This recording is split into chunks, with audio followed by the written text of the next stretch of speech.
Assalamualaikum warahmatullahi taala wabarakatuh. Perkenalkan, nama saya Yesi Amaida Daci, NIM 19040016113, kelas A2. Saat ini saya akan menjelaskan mengenai proses pembuatan papan plastik WPC atau Wood Plastic Composite. Apa itu WPC? WPC merupakan kepanjangan dari Wood Plastic Composite atau dapat diartikan sebagai komposit kayu plastik. Komposit di sini diartikan sebagai campuran. Dengan demikian, WPC merupakan material yang tersusun dari elemen kayu dan plastik yang dilebur atau dicampur menjadi satu. WPC sendiri merupakan alternatif pengganti kayu masa kini yang diciptakan sebagai salah satu upaya untuk mengurangi pengeksploitasian kayu dan menanggulangi limbah plastik. Dalam pembuatannya, material memerlukan 70% komposisi serat plastik atau matriks dan 30% serbuk kayu atau filler. WPC dapat memberikan kekuatan dan keindahan yang menyerupai kayu dengan daya tahan dan kelebihan serta keunggulan polimer atau plastik.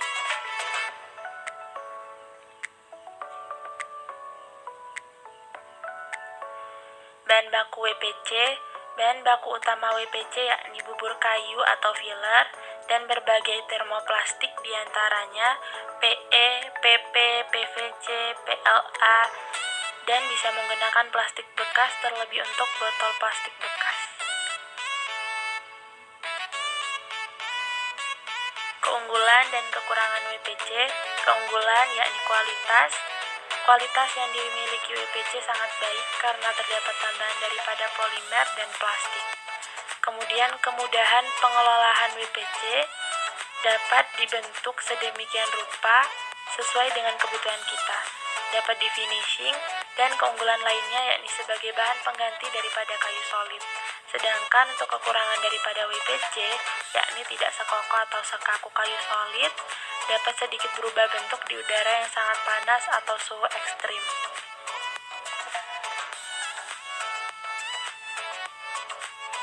Untuk produk yang dihasilkan daripada WPC yakni panel board, flooring baik indoor maupun outdoor, composite decking, palet, dan masih banyak lagi. Kemudian sekarang kita masuk kepada skema pembuatan WPC dengan langkah awal yang harus dilakukan yakni mempersiapkan bahan baku, dan bahan baku diantaranya adalah matriks atau plastik dan filler atau kayu. Kemudian daripada bahan baku tersebut dilakukan pengeringan, selanjutnya penyaringan, kemudian perhitungan bahan baku, pencampuran, pencetakan, pengempaan, pengkondisian, pemotongan, pengujian untuk sifat fisika dan mekanika.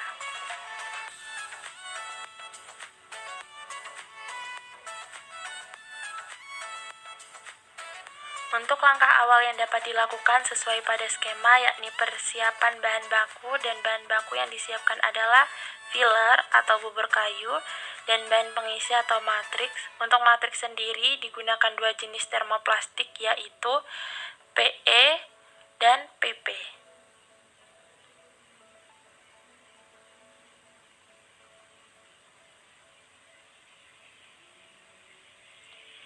Untuk tahap kedua yakni pengeringan. Pengeringan pada bubur kayu dapat dilakukan dengan dua cara yakni penyinaran matahari langsung ataupun menggunakan tanur atau oven. Pengeringan bertujuan untuk mengurangi kadar air pada bubur kayu sehingga mempermudah kayu untuk bercampur dengan matriks.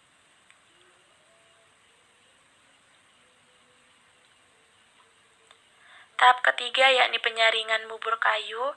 Bubur kayu disaring menggunakan saringan agar dapat memisahkan serpihan kayu berukuran besar atau chips dengan bubur kayu yang halus agar dapat diselaraskan ukuran yang diinginkan untuk WPC. Kemudian tahap berikutnya adalah perhitungan bahan baku. Bahan baku di sini untuk perbandingan plastik dengan serbuk kayu yakni 70:30%, di mana 70% merupakan komposisi plastik dan 30% untuk komposisi kayu. Di dalam plastik sendiri, karena terdapat dua macam plastik yang digunakan, maka untuk rasio papan plastik adalah 50% plastik PP banding 50% plastik PE. Tahap selanjutnya yakni pencampuran. Pencampuran daripada komposisi yang telah ditentukan yakni 30% bubuk kayu atau tepung kayu dan 70% plastik granules atau biji plastik. Kemudian daripada hasil pencampuran antara bubur kayu dan biji plastik, didapatlah bahan yang bernama pulpwood atau hasil campuran antara kedua bahan tersebut.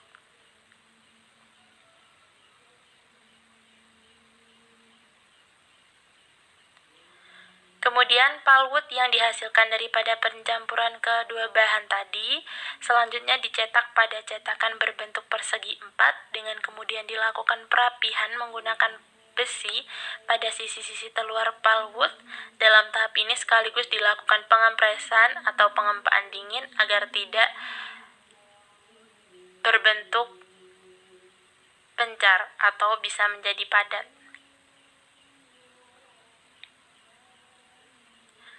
Pengempaan panas. Pengempaan panas merupakan tahap pembentukan WPC dengan cara pengempresan panas yang bertujuan untuk meleburkan bahan matriks yang di sini sebagai perekat antara plastik dengan bubuk kayu dan memberikan bentuk kepadatan yang tetap pada WPC. Pengkondisian. Kemudian yang dapat dilihat pada slide ke-14 ini merupakan hasil dari WPC yang selanjutnya harus mendapati tahap pemberlakuan pengkondisian untuk menyeragamkan kadar air, menghilangkan tegangan sisa, dan menghindari kecacatan daripada WPC yang sedang melakukan adaptasi dengan suhu ruangan.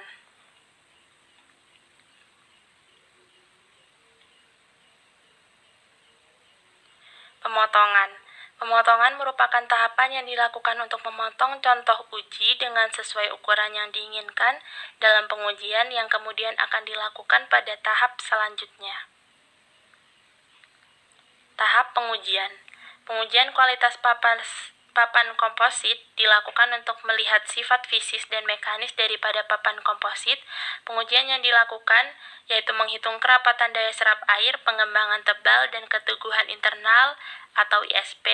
Untuk penjelasan lebih lanjut yakni pengujian kerapatan. Pengujian kerapatan berlaku untuk menghitung perbandingan daripada massa WPC dengan volume pada saat kering udara. Hal ini bertujuan untuk mengetahui keberadaan ruang kosong yang dapat mempengaruhi seragam tidaknya kerapatan pada hasil papan komposit. Kemudian pengujian daya serap air. Pengujian daya serap air bertujuan untuk mengetahui seberapa besar daya serap papan komposit yang nantinya akan menjadi bahan pertimbangan saat akan menggunakan material ini pada outdoor. Dikarenakan ketahanan terhadap cuaca lembab maupun air hujan akan sangat mempertimbangkan WPC dalam pembuatannya. Pengujian pengembangan tebal. Pengujian ini bertujuan untuk mengetahui seberapa besar pengaruh penyerapan air pada perubahan volume WPC.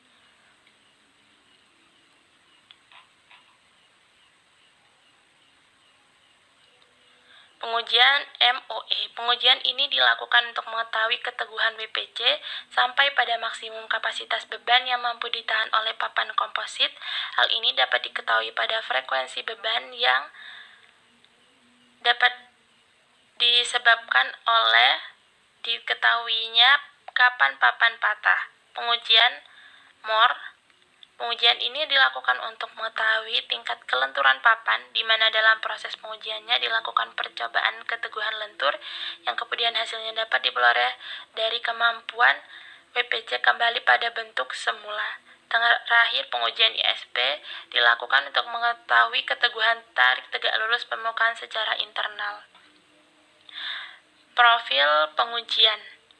Profil pengujian di sini dapat kita lihat bersama merupakan pengujian di mana ditunjukkan di sini pengujian penyerapan air dan kembang tebal. Kemudian di sebelahnya merupakan profil pengujian kerapatan dan kadar air. Kemudian disusul dengan profil pengujian keteguhan lentur dan keteguhan patah MOR. Kemudian yang terakhir merupakan profil pengujian keteguhan internal atau ISB. Demikian yang bisa saya sampaikan, kurang lebihnya mohon dimaafkan. Terima kasih. Wassalamualaikum warahmatullahi wabarakatuh.